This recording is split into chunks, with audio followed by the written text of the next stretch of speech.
کرسی پر نماز تو بہت سے لوگ پڑھتے ہیں. اول تو کرسی پر نماز پڑھنے نہ پڑھنے کے مسائل ہیں. زمین پر جو ایک معمول کے مطابق سجدہ کیا جاتا ہے، جو جنرل لوگ کرتے ہیں سجدہ، تو وہ سجدہ حقیقی کہلاتا ہے. یعنی کہ ریئل سجدہ تو وہی ہے، حقیقی سجدہ. لیکن بعض مجبوریاں ہیں کہ وہ حقیقی سجدے پر، جیسے اب وہ اس میں قدرت نہیں ہے اس کی، یہ کر نہیں پا رہا، یا کرتا ہے تو سخت درد ہوتا ہے، کوئی اس طرح کا اس کو عذر ہے، تو اب یہ سجدہ ساقط ہوتا ہے نا، معاف ہو جاتا ہے. جب سجدہ اس کو معاف ہو گیا، حقیقی سجدہ، تو اب اس کا قیام جو ہوتا ہے نا، کھڑا ہو کر یہ قیام، یہ بھی فرض ہے، تو یہ بھی معاف ہو جائے گا. قیام بھی اب ساقط ہوا، معاف ہوا. اب یہ کہ زمین پر بیٹھ کر پڑھے یہ بہتر ہے.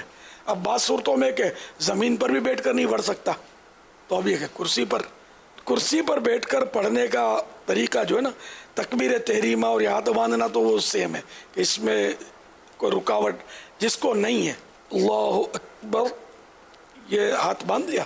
اب یہ جو بھی پڑھنا ہے سورہ فاتحہ وغیرہ یہ پڑھیں.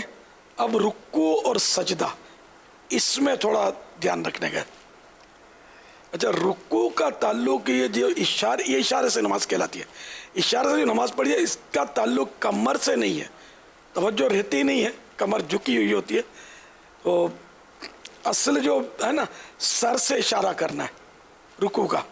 تو اب جیسے یہ، اور ٹیک بھی اگر ضرورت نہ ہو تو ٹیک نہ لگائے.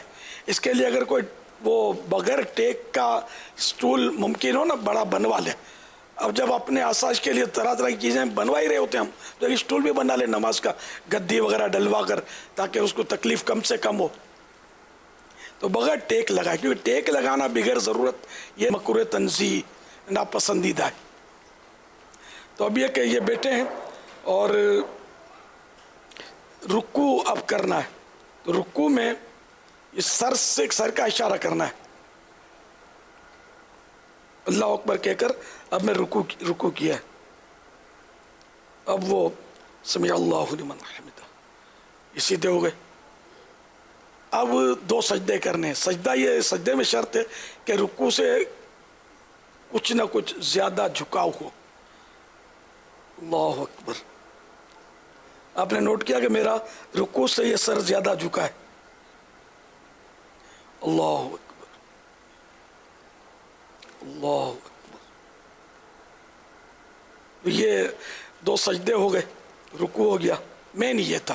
اب وہ دوسری رکعت، پھر تحیات اور سلام پھیرنا، یا 4 رکعتیں. تو مین اس کا مطلب یہ دھیان رکھنا ہے کہ رکوع اور سجدے میں بس فرق ہو جھکنے میں. اگر رکوع جتنا ہی سجدے میں جھکیں گے نا تو نماز نہیں ہوگی، یا رکوع سے کم جھکے تب بھی نہیں ہوگی. یہاں پر میری سنت سے عرض ہے کہ اس کی بھی وضاحت فرما دیں کہ بعض لوگ ہاتھوں کو یہ آگے نکالتے ہیں، یعنی سجدے میں نا، سجدے اور رکوع میں تھوڑا سا یوں ہاتھ آگے کرتے ہیں. اس حوالے سے نہیں، وہ نارمل ہی، اس میں کوئی اس طرح نہیں. بلکہ اب تو یہ بھی ٹیکنیک نکلی ہے کہ کرسی اس طرح بنتی ہے کہ اس پہ یہ ماتھا رکھتے ہیں. غیر ضروری ہے، حاجت ہی نہیں ہے اس کی، بیکار خرچہ کرتے ہیں. اور مطلب عوام میں غلط مسئلے کی تشہیر ہوتی ہے کہ وہ اشارہ سے نماز میں یہ آگے یوں سپورٹ بنایا جائے. وہ آگے ہاتھ نکالنا وہ یوں ہونا کہ جیسے زمین پر جیسے ہاتھ رکھتے ہیں نا، اشارہ. جیسے زمین کی طرف چلے گئے تو یوں، جیسے کہ رکوع میں یہاں تک، رکوع میں گھٹنے پر ہاتھ تھا، تو اب چونکہ سجدے میں زمین پر ہاتھ ہوتا تو یہ آگے ہاتھ لے جاتے ہیں، تو اس لیے یہ آگے ہاتھ شاید اس لیے نکالتے ہیں. غلط فہمی ہے، اس کی حاجت نہیں ہے. حسب معمول یہ رانوں پر ہی ہاتھ رہیں اور یوں رکوع اور سجدہ کرنا ہے. بس وہ کمر جیسے میں نے جھکا دی، کمر جھکانے نہ کمر سے تعلق نہیں ہے، اشارے سے نماز کا یہ ذہن بنا لیں. تو یہ جیسے یہ رکوع، اب یہ سجدہ، تھوڑا سر زیادہ یاد نہیں رہتا، وہ زیادہ جھک جاتا ہے آدمی. لیکن جھکنا تو پھر بھی پایا گیا، لیکن اتنا بھی اگر جھکتا نا کہ تھوڑا رکوع کے لیے، اس سے تھوڑا زیادہ سجدے کے لیے، تو یہی کافی ہے. مین یہی رکوع اور سجدے کے اشارے میں دھیان رکھنا ہے. باقی یہ زائد یوں اور یہ ورزشیں کرنی ہے تو فزیو تھراپسٹ کی خدمات حاصل کریں.